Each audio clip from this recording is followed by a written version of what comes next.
नमस्कार मैत्रिणींनो, आज आपण शिलाई मशीन कशाप्रकारे साफ करायची हे पाहणार आहोत. ही माझी शिलाई मशीन आहे, ती बायो कंपनीची आहे. मी याला 2-3 महिन्यातून एकदा व्यवस्थित साफ करून घेते. या मशीनला आता मी 1.5 वर्ष होऊन गेले आहे घेतलेले, पण याच्यामध्ये मला काही प्रॉब्लेम नाही. फक्त मी व्यवस्थित साफ करून घेते. आपण कितीही याच्यावर काम केलं तरी काही प्रॉब्लेम येत नाही. तर 2-3 महिन्यातून एकदा आपण शिलाई मशीन व्यवस्थित साफ करून घ्यायची. इथे मी दाब काढून घेतलेला आहे आणि खालच्या साईडची पट्टी काढून घेऊन तिथे मी जी धागे अडकलेले असते, धूळ अडकलेली असते, ती व्यवस्थित साफ करून घेत आहे. सुईच्या साहाय्याने आपण इथे व्यवस्थित क्लीन करून घ्यायची आहे.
परत इथं आपण जे स्क्रू काढले होते ते व्यवस्थित आपण इथे जॉईंट करून घेणार आहोत.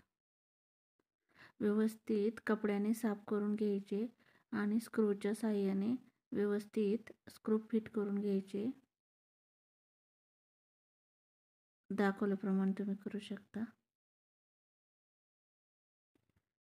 व्यवस्थित पुसून वगैरे घेतल्याच्या नंतर बॉबिन केस पण आपण व्यवस्थित साफ करून घ्यायचे आहे. व्यवस्थित पुसून वगैरे घेतले की त्याच्यामध्ये आपण जेव्हा दोरा टाकतो तेव्हा तो अडकला जात नाही.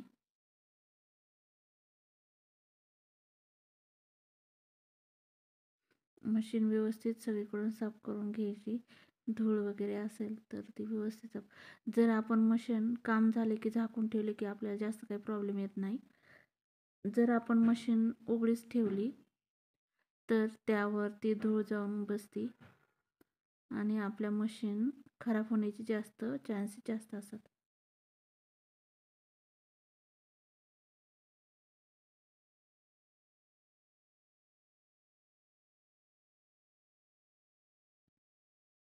इथे पाहू शकता, मी खालच्या कप्प्यातलं जे तेल आहे ते मी बाजूला ओतून घेतलेलं आहे आणि मशीनची साफसफाई व्यवस्थित करून घेत आहे. कुठे धागे अडकले आहेत का, धूळ कचरा. जेव्हा आपण ब्लाऊज शिवतो तेव्हा ब्लाऊजमधून जी बारीक बारीक धागे पडतात ते मशीनमध्ये जातात आतमध्ये आणि त्याने आपली मशीन सगळी खराब होऊन जाते. त्यासाठी आपण व्यवस्थित मशीनचे धागे, मशीनमध्ये जे धागे गुंतलेले आहेत ते व्यवस्थित काढून घेणार आहोत. व्यवस्थित क्लिनिंग करून घेणार आहोत. अशा प्रकारे व्यवस्थित कपड्याने सगळं पुसून घ्यायचं आहे. धागे वगैरे जे तेलामध्ये धागे पडलेले असतात ते पण व्यवस्थित धागे काढून पुसून काढून घ्यायचे आहेत. व्यवस्थित क्लिनिंग करून घेऊन ठेवायचे आहे.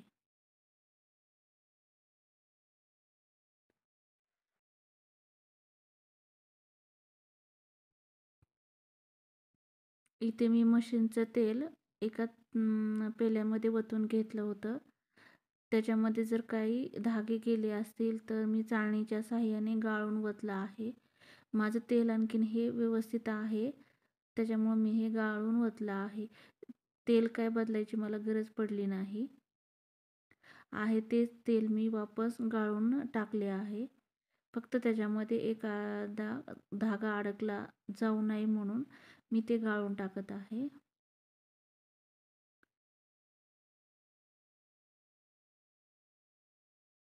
अशा प्रकारे आपण व्यवस्थित तेल त्यात ओतून द्यायचे आहे. अशा प्रकारे तेल ओतून दिल्याच्यानंतर मशीन वापस बंद करून ठेवायचे आहे.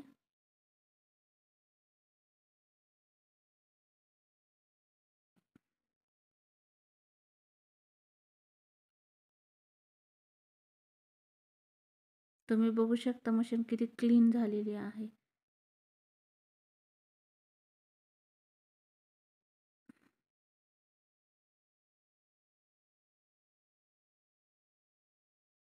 मशीन खूप हेवी आहे.